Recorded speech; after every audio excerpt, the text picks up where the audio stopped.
Welcome to WMLT News. I'm Marilee McAuliffe. Spike TV premiered its new series called Coal on March 30th. The series is filmed close to home in McDowell County. The show films coal miners while working at Cobalt Coal Corporation. The show was viewed by 6 million viewers in its first week.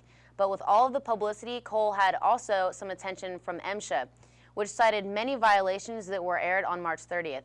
One of the violations cited was a 12-inch pick hammer that was used to pull down loose roof rock, causing a collapse that was caught on camera. MSHA said the tool was too small for the job and put miners at risk of being struck by falling rock. Other violations included were some workers failing to wear reflective clothing and air packs that produce oxygen to give miners time to escape in case of an emergency. Cobalt Chief Executive Officer Mike Crowder said he won't judge the motives of MSHA inspectors, and he doesn't regret doing the show. Crowder said that the reaction to the show has been overwhelming and positive. The show also caused a surge in demand from coal buyers. Crowder said, quote, "There's so much pride, there's never been an opportunity like this to tell coal miners' story," end quote. And in other news, NASA announced on April 12th that the retiring of 4 space shuttles will go to permanent displays around the country. These 4 space shuttles were wanted by more than 20 museums, planetariums, and educational institutions. This decision was announced on the 30th anniversary of the first human spaceflight. The Kennedy Space Center Visitor Complex in Florida will receive the Atlantis shuttle after it makes its last mission in June. The Intrepid Sea, Air, and Space Museum in New York will receive the Enterprise. The California Science Center in Los Angeles will receive the Endeavour after it makes its last mission this month, and the Smithsonian Institution's Air and Space Museum in Washington, D.C. will receive the Discovery. Recently, the Southern West Virginia Tea Party held a town meeting for the Republican candidates running in the special election for governor. Our own Travis Sims has more.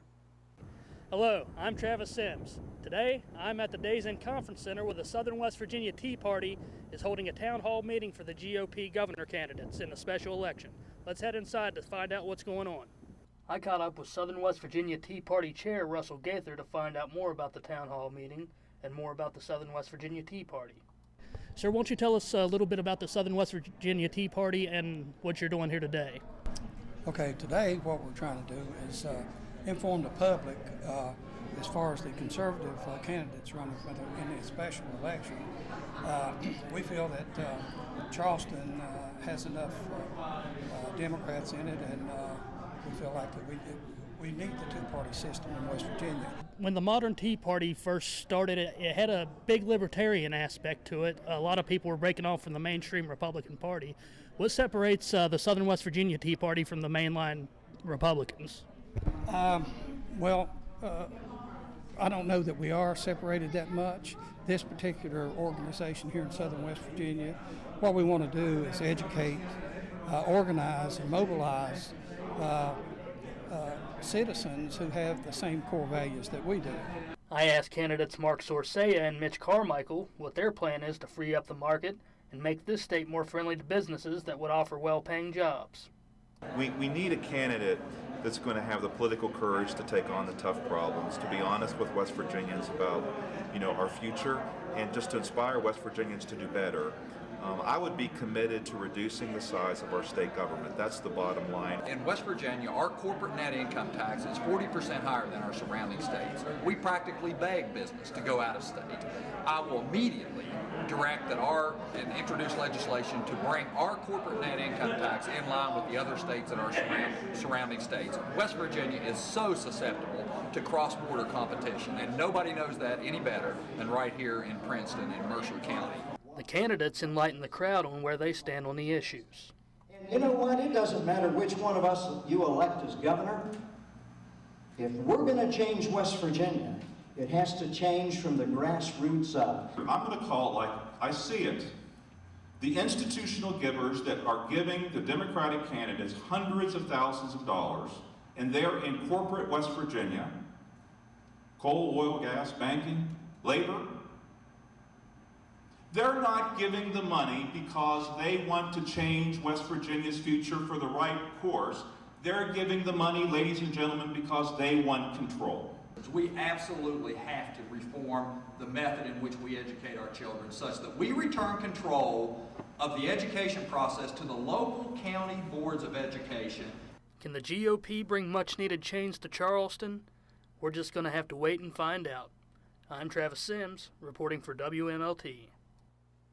The athletic director of West Virginia University, Oliver Luck, is pushing for new rules of the Mountaineer Stadium. These rules would implement new alcohol policies along with new re-entry rules. Luck believes that the fans' behavior will be better controlled because the stadium will be able to monitor the amount of alcohol that the fans are consuming. Responsible serving practices along with vendor training will help control the consumption of alcohol. Luck also states that this will have a financial benefit for the athletic department because alcoholic beverages will be purchased through the stadium.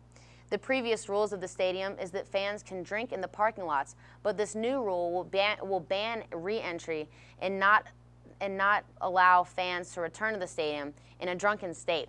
Beer has been sold for general consumption at West Virginia's field, yet it was always through private vendors. Alcohol will be served inside the stadium, but only in a monitored fashion. And now here's our Brett Dodrell with sports. Thanks, Marilee. The Concord University Lady Lions recently played West Virginia Wesleyan. The Lady Lions started the season in a bit of a slump, but have been battling back recently, winning 4 of their last 8 games. However, West Virginia Wesleyan, currently ranked second in the WEVIAC, had the answer. They took the first game of the doubleheader 4-3 and then shut out the Lady Lions, winning 8-0. The girls' record now sits at 14-20 with crosstown rivals Bluefield State next on their schedule.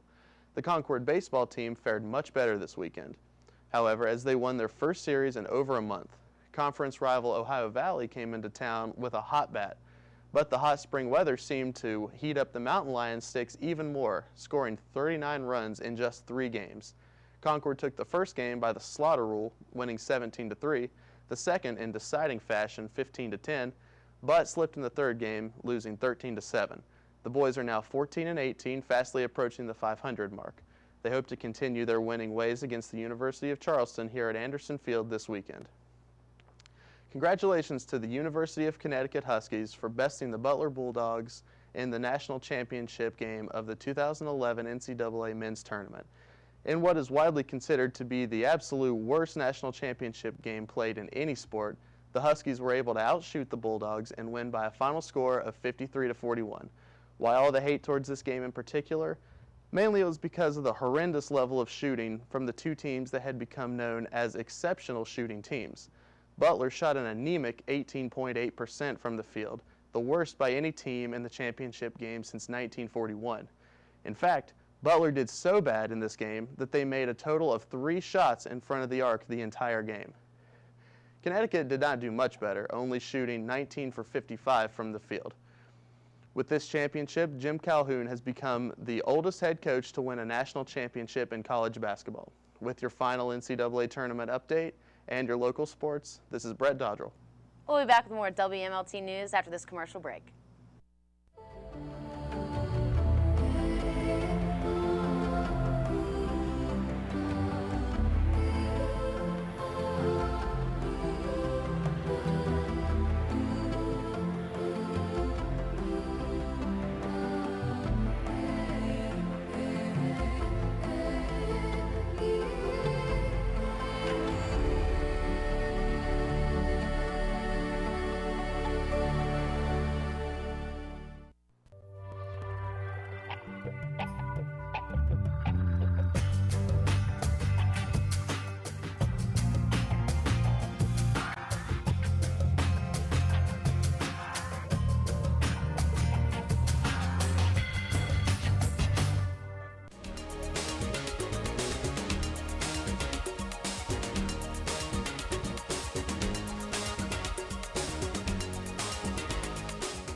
Recently, Concord students had the opportunity to visit a watershed reclamation project in southern West Virginia.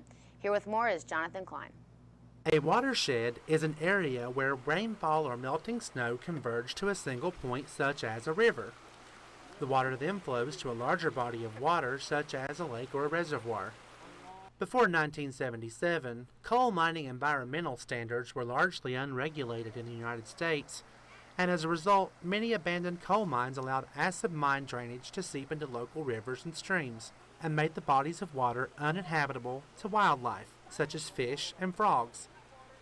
In 2001, the Morris Creek Watershed Association was formed by the citizens of the Morris Creek area, a small community near Montgomery.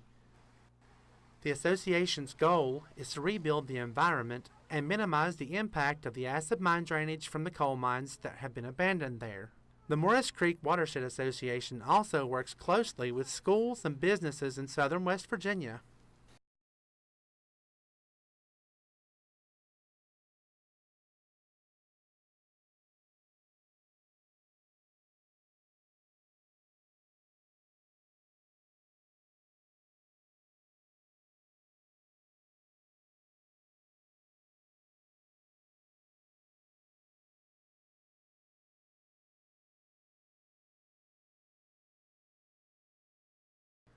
The Watershed Association also works with local schools and community groups to further educate the public about what happens in the area.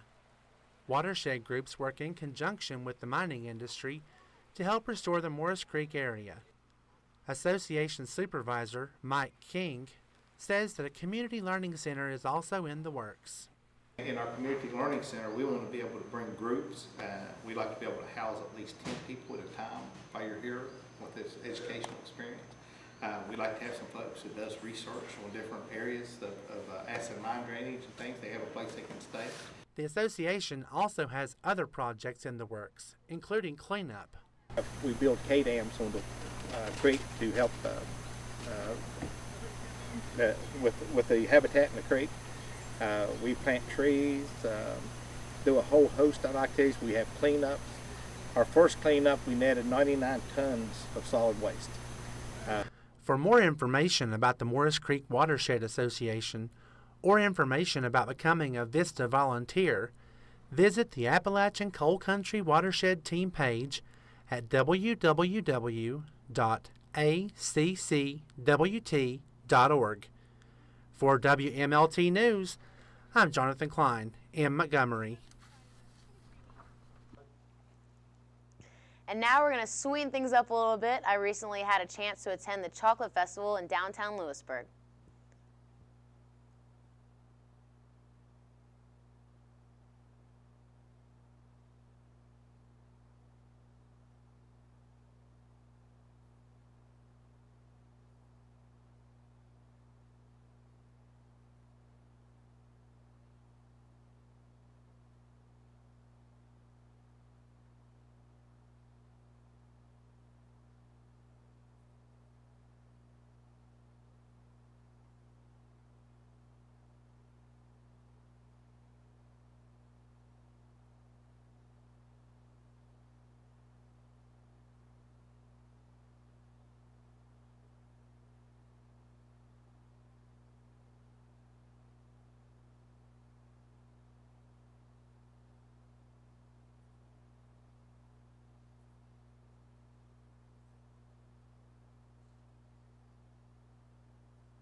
That's all for this week's WMLT News. I'm Marilee McAuliffe. Tune in again in 2 weeks and we'll see you then. Have a good night.